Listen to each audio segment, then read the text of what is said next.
Welcome back to Proxam, everybody, and today we're going to be talking about Craftworld Eldar Guardians and why they need a rework. So I did a video on Dark Reapers a while back because Dark Reapers were one of those units that are just very underwhelming in the Eldar Codex. The internal balance of the Eldar Codex, of course, isn't that great.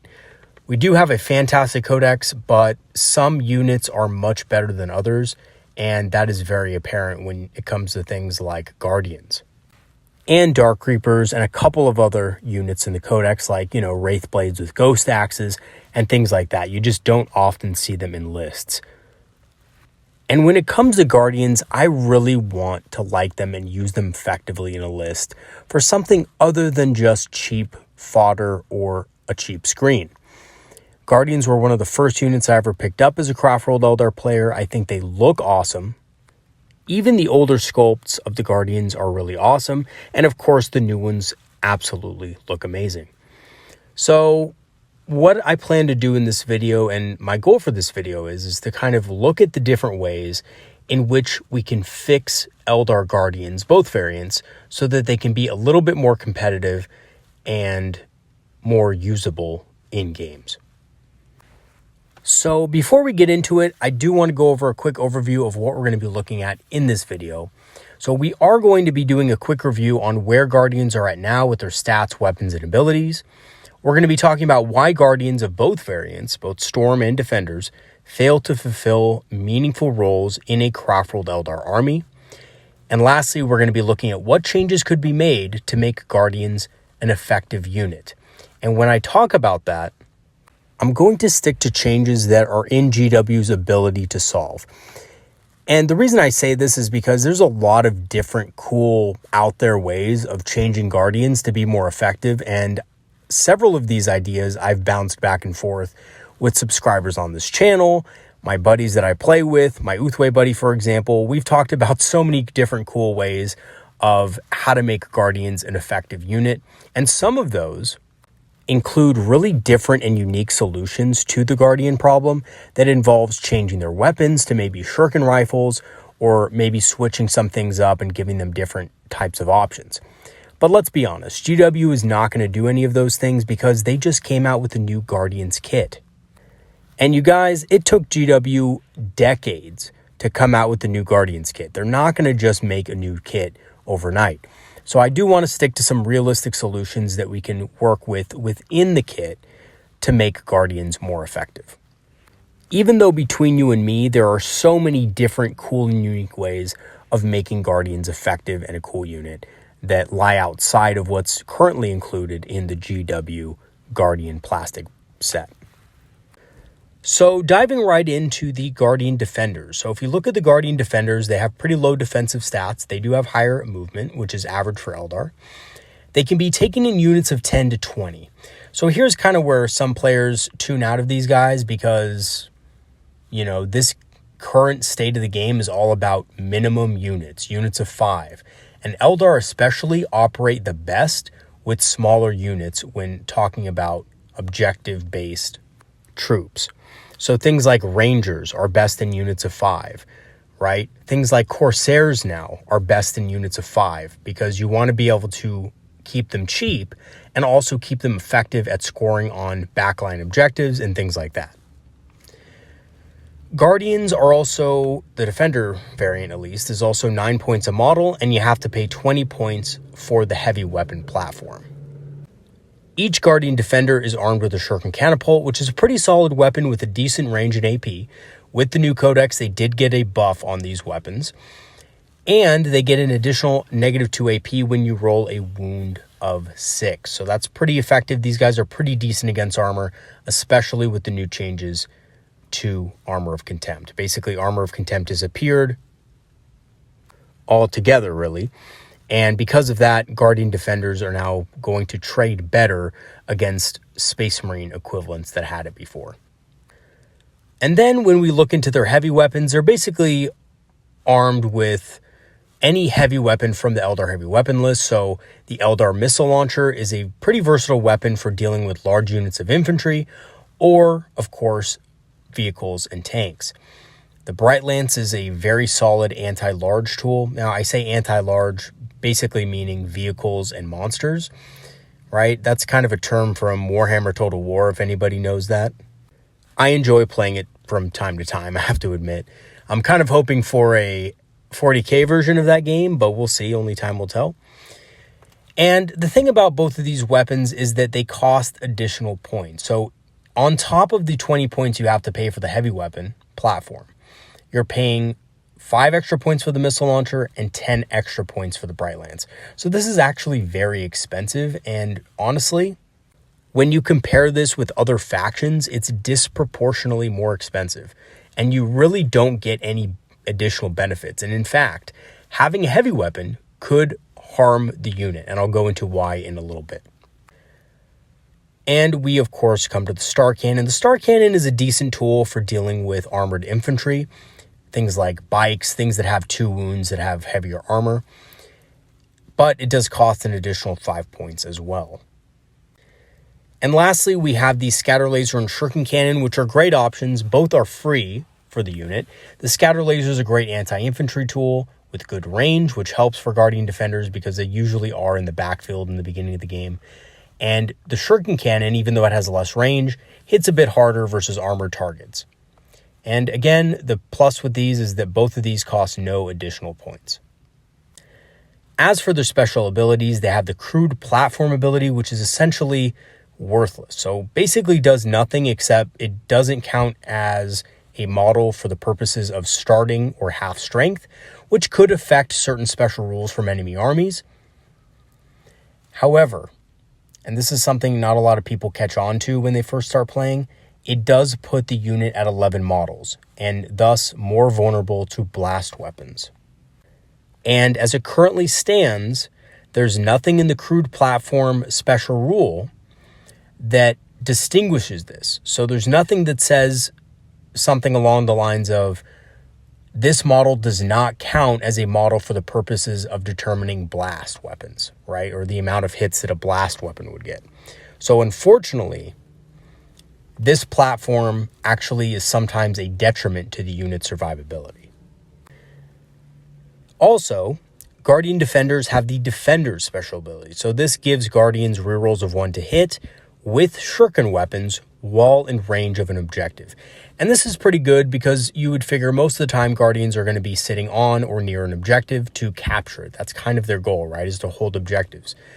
Even though they really don't hold objectives that well, this is a pretty decent ability. It kind of gives them a little bit of extra punching power when defending an objective, which is nice. I mean, you know, it's good to have. It's not the greatest ability, but it's better than nothing, which is what they had before. However, it only works on shuriken weapons, so it does not work on the heavy weapon platform aside from the Shuriken Cannon, which is kind of a big letdown. You would think that this ability would also work with just regular weapons as well. As for the Storm Guardians, basically the same thing here with their stats. They have low defensive stats and they have higher movement. They can be taken in units of 10 to 20. They're 8 points a model instead, and of course you pay 20 points for the Serpent Scale platform, which is a new unique platform that the Storm Guardians got in the new kit. They are all armed with the basic Shuriken pistol, which has good AP, and an additional 2 AP when you roll a 6 to wound, which isn't bad. And they can be used in combat as well during your shooting phase. So if the Storm Guardians manage to survive to that point, they can shoot their pistols. They are also armed with Guardian combat weapons, and it's pretty lackluster, I have to say. It's Strength User, which sucks because we're Eldar, so we have Strength 3. So on most opponents, it's going to be wounding on 5s. It only has AP -1 and 1 additional attack. So not a great weapon overall. And then we also have the Guardian Fusion Gun, which is a solid anti-tank weapon, an anti-monster weapon, but it is expensive at 10 points. They also have access to the Eldari Flamer, which is a good anti-infantry weapon, but it costs additional points, again. And the Eldari Power Sword as well, which is a pretty solid combat weapon. You know, the Power Sword, I have nothing bad to say about it. It is solid, +1 strength, -3 AP, but it also costs additional points, and you can kind of see where I'm going with this. A lot of the cool options for these units cost a lot of points. 5 points may not seem like a lot, But on a model that only has one attack base, yes, that's right, Storm Guardians only have one attack base. So you're paying 5 points for one attack at strength 1, AP -3. It's just not that good, right?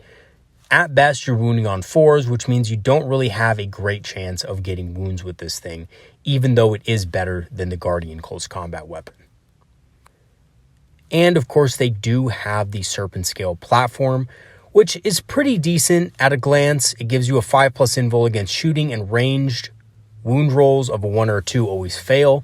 So it's basically like a mini transhuman. Just think about the new rule that the Imperial Guard Death Corps got. And basically it's the same thing, right? So it allows for the same thing, except only from ranged attacks. And I think this is really where it kind of sucks, because when you look at it at first, it looks really powerful. For 20 points, the entire unit gets a 5+ invul save and a mini transhuman against ranged. But then you realize that this is a combat unit, and most of the time you're going to want it in close combat. And in those situations, it doesn't really make a whole lot of sense for the points.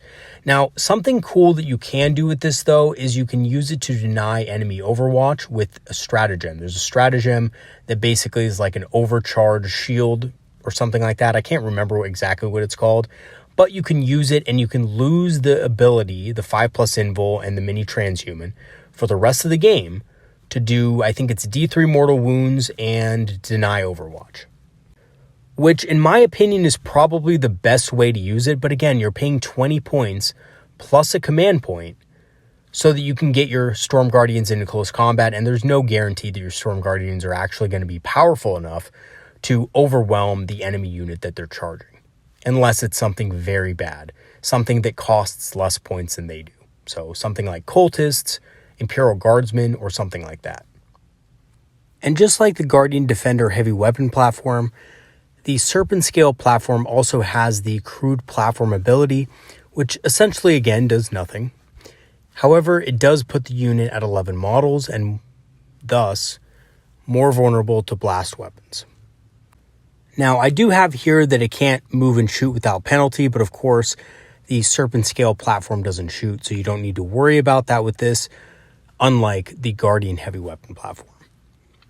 Storm Guardians also have the Stormblades ability, which allows them to reroll 1s to hit when attacking an enemy unit that is in range of an objective.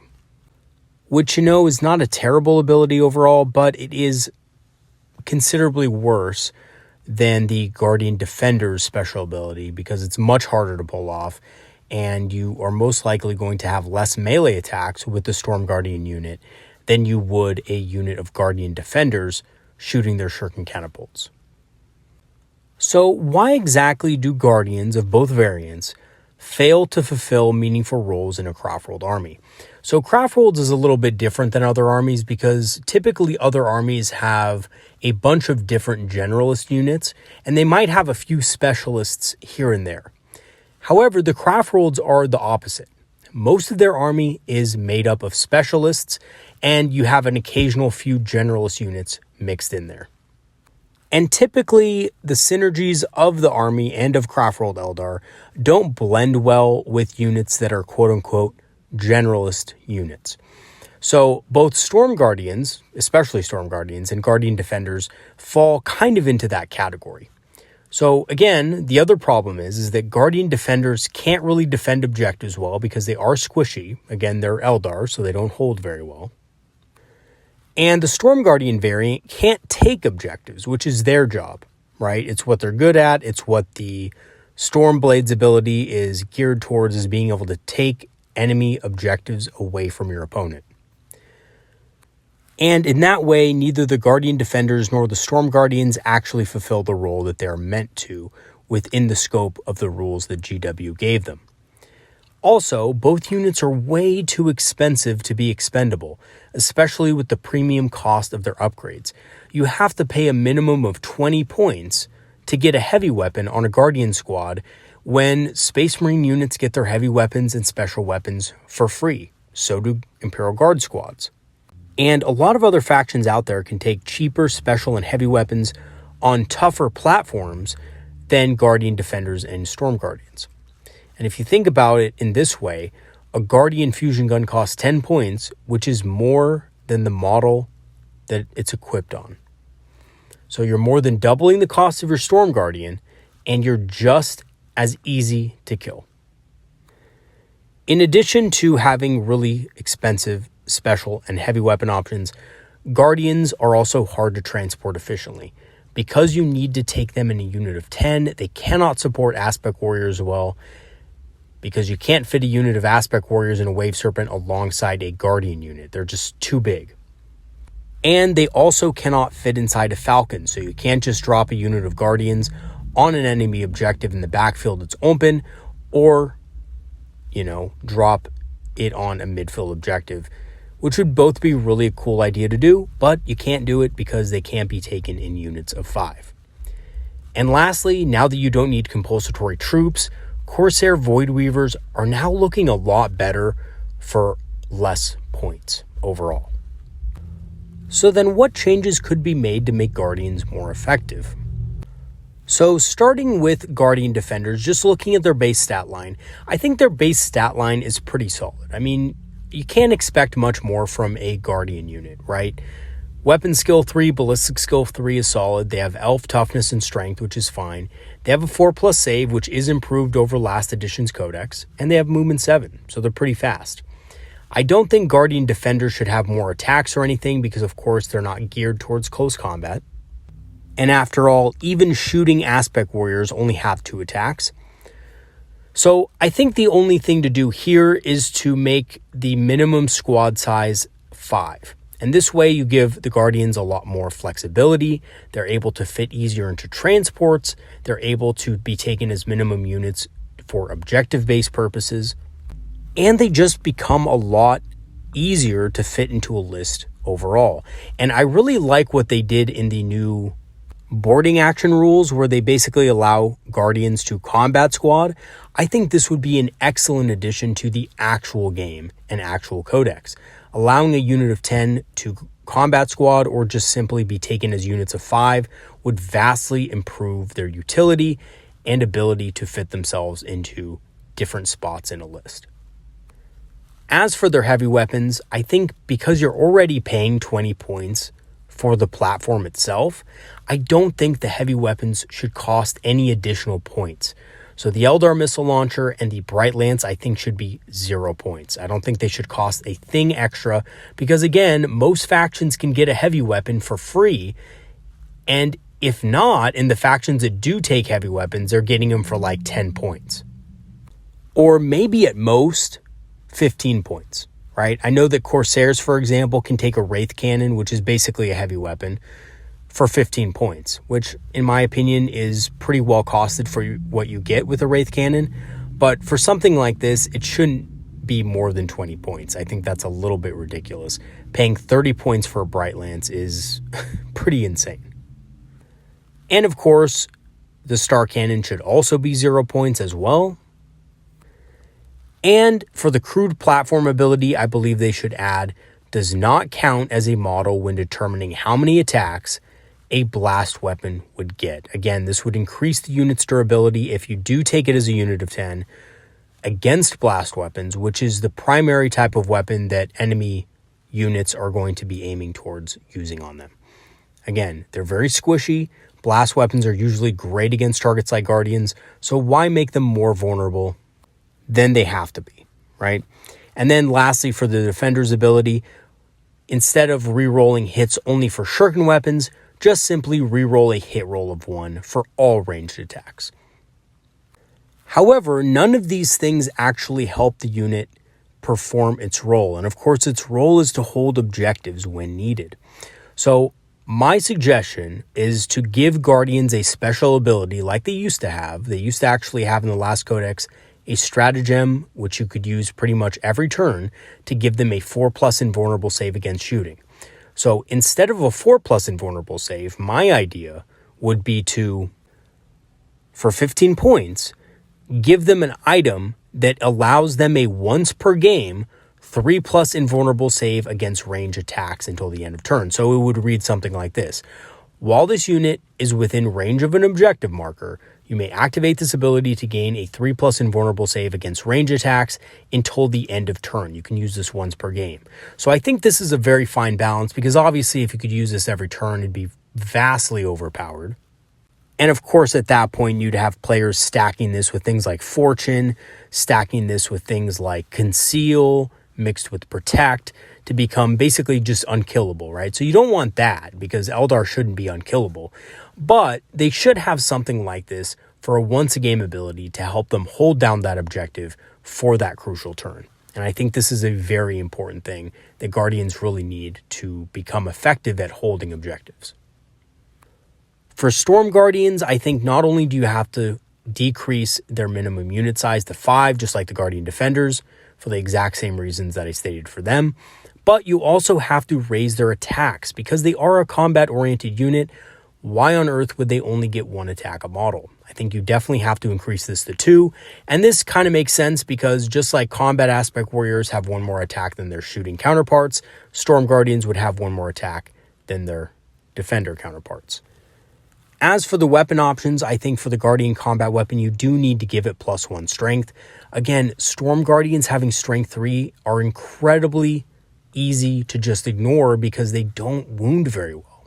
Against most units, they're going to be wounding on 5+, and against the tougher targets, they're going to be wounding on 6s. They just don't do any damage. So giving them that +1 strength would go a long way towards making them hit a little bit harder and be a little bit more threatening, while also still keeping in mind that, they are a cheap kind of troop unit. So we don't want to make them too OP. We don't want to make these weapons god tier, or we don't want to make them Banshee blades or anything like that, but just make them a little bit harder hitting. So +1 strength, I think, is a fitting addition to that weapon. And the Guardian Fusion Gun is good as is, but it needs to be free. Again, most factions are getting their special and heavy weapons for free now, so I really don't see any reason why Storm Guardians shouldn't get free special weapons either. And again, if you're not going to decrease the base cost of Storm Guardians, if you're not going to decrease their base cost by a couple points or by a single point, I think you should at least make their special weapons cost 0. This is the same with the Eldari Flamer and the Eldari Power Sword. Both of these items, again, should be free. They are special weapons, and it just costs way too many points to put all these upgrades on the unit and still have them be effective.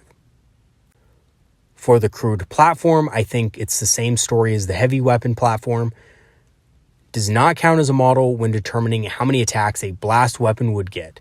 And I think that's a very simple fix that could really go a long way towards incentivizing people to take the heavy weapon and the serpent scale platforms. And considering that Storm Guardians in this iteration are giving an extra attack, and they're given a little bit of better close combat weapons, I don't think there's really any need to improve the Stormblade's ability. I think as is, it works pretty good.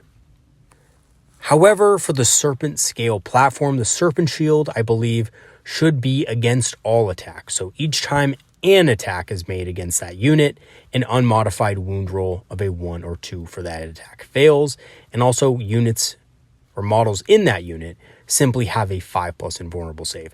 I think this thing should really work in combat too.